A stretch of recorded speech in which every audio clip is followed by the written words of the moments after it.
Good morning, students. Today we will discuss about the cube root and cube root. तो question है आपका, question number second है, find the cube root of any numbers. किसी भी numbers का आपको cube root find करना होगा by using ones place of number, ones place of a number. किसी भी एक नंबर्स को आप लेंगे और उसके वंस प्लेस को लेते हुए उसका हमें क्यूब रूट फाइंड करना है।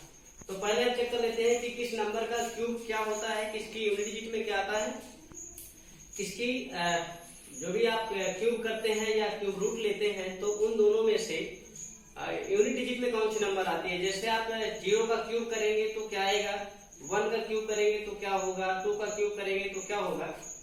तो we know that the cube of 0 is 0 and 1 का क्यूब 1 ही होता है, 1 हो जाएगा। 2 का क्यूब करेंगे 2 इंटू 2 इंटू 2, यानी किसी भी नंबर्स का क्यूब करने के लिए क्या करते हैं, 3 टाइम्स मल्टीप्लाई करते हैं, 2 इंटू 2 इंटू 2 ये हो जाएगा 8।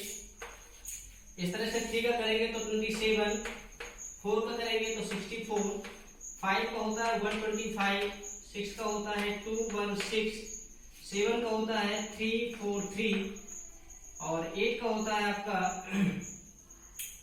8 का क्या होता है 512, 512 और 9 का होता है 729। ये आपके इस तरह से क्यूब होते हैं। किसी भी नंबर्स का जब आप क्यूब करते हैं, ये आपकी बुक में टेबल बना हुआ है, आप देख लीजिएगा पेज नंबर 48 में। तो इस तरह से आपके पास ये कोई नंबर्स हैं, इनका जब आप क्यूब करते हैं तो ये नंबर्स आती है 0, 1, 8, 27, 64, 125, 216 एंड सो ऑन। और इसकी आपकी जो यूनिट डिजिट आएगी वो भी यही रहेगी जो आपकी नंबर्स है। जब आपका ये जो आपके नंबर्स है, अगर इसका क्यूब रूट निकालेंगे तो वही आएगा। यानी कि आपकी कोई नंबर्स हो गई, मान लीजिए कि आपकी नंबर्स है, ये आपके नंबर्स हो गए और ये आपका क्यूब हो गया, किसी भी नंबर्स का क्यूब, ये आपके क्यूब है और ये क्यूब रूट यहाँ पे लिख दीजिए। तो जब आप किसी नंबर्स का क्यूब करेंगे तो आपको ये मिलेगा और ये नंबर्स का अगर फिर से आप क्यूब रूट लेते हैं तो आपको फिर से वही नंबर मिल जाएंगे, 0, 1, 2, 3, 4, 5, 6, 7, 8 डॉट यही नंबर्स आपके आ जाएंगे। तो बेसिकली हमको इसमें देखना क्या है कि जब आप क्वेश्चन में मेन चीज ये है, आपके पास कोई नंबर दी होगी 3 डिजिट की हो सकती है, 2 डिजिट की हो सकती है, 4 डिजिट की, 6 डिजिट की, 7 डिजिट की, कोई एक नंबर आपके पास होगी और उसका हमें क्यूब रूट फाइंड करना होगा। तो क्यूब रूट फाइंड करने के लिए आपको करना क्या है, आपको सॉल्व नहीं करना कुछ भी, केवल उसमें हमें करना है यूनिट डिजिट को लेते हुए उसके अकॉर्डिंग सॉल्व करना है। जैसे हमें पता है कि 1 का क्यूब 1 होता है, तो जब आपके पास कोई नंबर्स होगी, मान लीजिए कि कोई भी नंबर आपके पास होगी जिसका लास्ट में आपका 1 आएगा, जैसे 441 है, या कोई ऐसी नंबर्स होगी जो परफेक्ट क्यूब नंबर्स होगी और लास्ट में 1 होगा, तो वहां से आपको इसमें देखना होगा कि कैसे क्यूब रूट फाइंड करते हैं। तो ये टेबल आपके बुक में दिया है, इस टेबल को मैंने कल दिया भी था पढ़ने के लिए, आप इसको देखिएगा। और क्वेश्चन में आते हैं, डायरेक्टली क्वेश्चन सॉल्व करते हैं।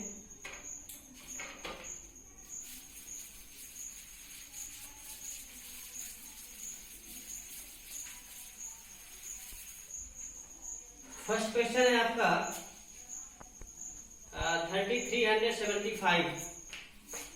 सेकेंड का जो फर्स्ट क्वेश्चन है 3375, इसका हमें क्यूब रूट फाइंड करना है 3375 का। और आपको करना क्या है, इसको कुछ भी ना फैक्टराइजेशन मेथड से करना है, ना तो इसमें कोई फार्मूला यूज करना है, ना आपको कुछ करना है, केवल इसको यूनिट डिजिट को देखते हुए इसको सॉल्व करना है। तो जब क्यूब रूट फाइंड करते हैं किसी भी नंबर्स का, तो हम क्या करते हैं 3 3 के पेयर बनाते हैं। जैसे स्क्वायर रूट में हम 2 2 नंबर्स के पेयर बनाते हैं और यहाँ पे 3 3 नंबर्स के पेयर बनाते हैं। तो यहाँ से आपने क्या किया, 3 का पेयर बना लिया और यहाँ ये सिंगल है, तो इससे कोई मतलब नहीं है। आप इस साइड से यूनिट डिजिट हमेशा देखते हैं, वंस की प्लेस से 3 नंबर्स के आप पेयर बनाएंगे। 3 3 पेयर बनाने के बाद जो नंबर बचेगी वो आपकी अलग हो जाएगी। अब आपको यहाँ से ये देखना है कि ये जो आपका 375 है, यूनिट डिजिट में क्या है 5 है, और 5 हमको पता है कि जब आप 5 का क्यूब करते हैं तो 5 ही लास्ट में आता है, 125 होता है। तो 125 का मतलब यूनिट डिजिट जो आएगी, जैसे 125 है तो 125 का जो वंस की प्लेस है वो क्या है 5 है। तो आपको हमेशा ये याद रखना है कि जो 3 डिजिट होंगी उसका जब क्यूब रूट आप निकालेंगे तो यहाँ से तीनों डिजिट की जगह पे आपको केवल 5 लेना है। तो यहाँ से आपका ये हो जाएगा 5 और और इसके बाद आपको ये देखना है कि यहाँ पे क्या बचा, 3 बचा, इसका हो गया 3 डिजिट का आपको क्यूब रूट सीधे सीधे 5 ही आना है और कुछ भी नहीं लेना है। इसके बाद यहाँ पे आपकी जो एक डिजिट बची है 3, अब आपको ये चेक करना है कि जो 3 है ये किसका क्यूब हो सकता है, तो ये किसी का क्यूब होता ही नहीं है। तो आपको ये देखना है कि अगर 1 का क्यूब करेंगे तो 1 आएगा और 2 का क्यूब करेंगे तो 8 हो जाएगा।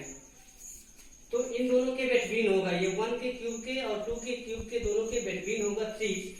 तो उसमें हमेशा स्मॉलेस्ट नंबर को हम लोग लेते हैं, तो स्मॉलेस्ट नंबर आपका क्या आएगा, 1 आएगा। तो यहाँ से आपने ले लिया 1, तो ये आपका हो गया आंसर 15। यानी कि इसको आपको ना तो फैक्टराइजेशन मेथड से फाइंड करना है, ना तो कोई डिवीजन मेथड से फाइंड करना है, डायरेक्टली इसको देखकर फाइंड करना है। एक क्वेश्चन और देखते हैं इसके बाद। ये आपका 15 हो गया इसका क्यूब रूट।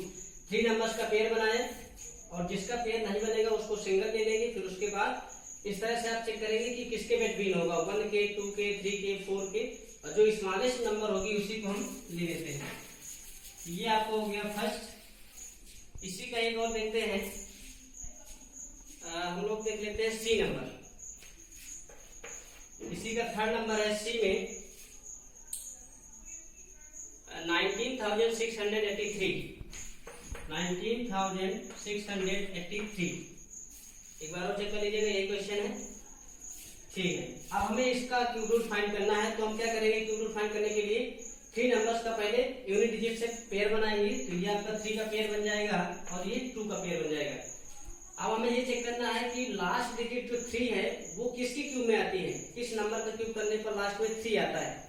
तो अभी हमने टेबल देखा था, 7 का क्यूब करने पर आता है 3, 4, 3। तो लास्ट डिजिट जो वंश की डिजिट है वो 7 में आता है, इसके अलावा किसी भी नंबर्स में नहीं होता है। तो आपको क्या करना है, इन तीनों डिजिट में से आपको केवल 7 ले लेना है। यहाँ से आपका हो जाएगा ये 7। अब यहाँ से आपका बचा 19, तो 19 को आपको चेक करना है कि ये किसके किसके बीच में आएगा। तो आप करेंगे 2 का क्यूब, 2 का क्यूब करेंगे तो आ जाएगा 8 और 3 का क्यूब करेंगे तो ये हो जाएगा आपका 27। आप चेक करेंगे कि 8 और 27 के बीच में आपका 19 है। और मैंने बताया था कि दोनों नंबर्स को लेने के बाद आपको देखना ये होता है कि जो स्मॉलेस्ट नंबर होती है उसी को यहाँ पे रख लेते हैं। तो यहाँ पे स्मॉलेस्ट नंबर क्या है, 8 नहीं लिया जाएगा, हमें केवल ये चेक किया है कि किसके बिटवीन में होगा, लेना यही नंबर है जो आपकी ये होगी 2 या फिर 3। तो स्मॉलेस्ट नंबर में से लेना है, तो ये हो जाएगा 2। तो आप ऐसे लिख भी सकते हैं क्यूब रूट ऑफ